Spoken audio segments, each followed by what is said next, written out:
Ce matin-là, l'air est vif. L'automne a peint les steppes et les collines de couleur cuivrée. Le ciel est clair et dans ce calme absolu, nous découvrons le lac blanc. Terkin Tsagan nous accueille, comme un miroir posé entre terre et ciel, silencieux, présent. Aujourd'hui, on entre dans un monde qu'on ne voit pas, mais qu'on sent, si on écoute autrement. Nous sommes acquis par Mugi, une chamane mongole.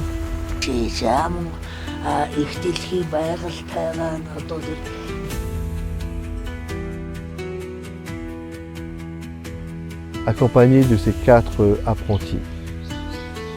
C'est une femme simple, ancrée, vraie, car les chamans en Mongolie ne sont pas des figures mystiques sorties d'un film. Ce sont des gens comme vous et moi. Ils ont une famille, un métier, des mains marquées par le quotidien.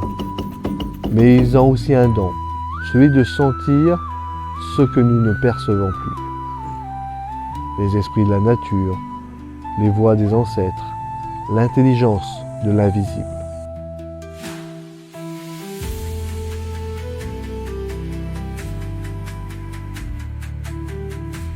Et non, ce n'est pas parce qu'on ne voit pas que ça n'existe pas.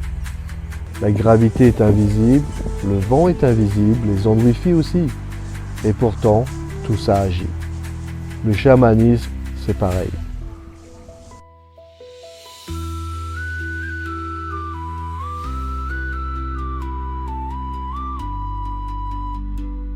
Et nous voilà ramasser du bois. Pourquoi? Pour préparer 9 feux, disposés en cercle, autour d'un feu central.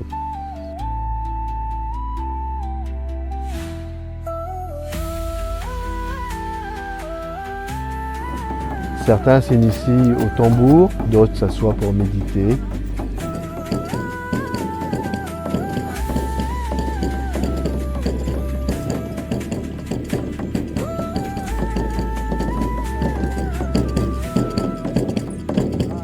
On entend le bois crépiter et quelque chose en nous commence à se dessiner.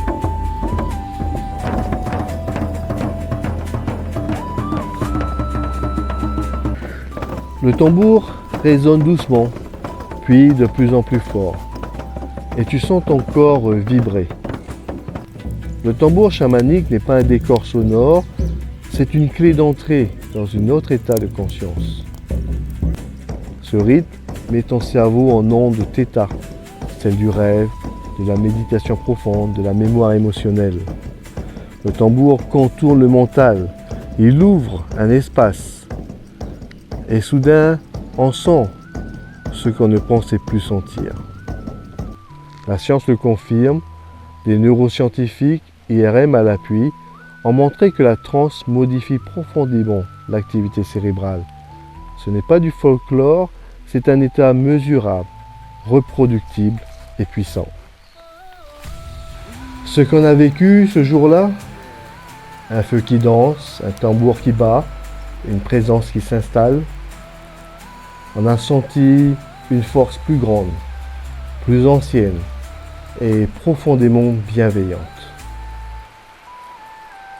Et toi, quand as-tu pris le temps pour la dernière fois d'écouter ce que tu ne peux pas voir ?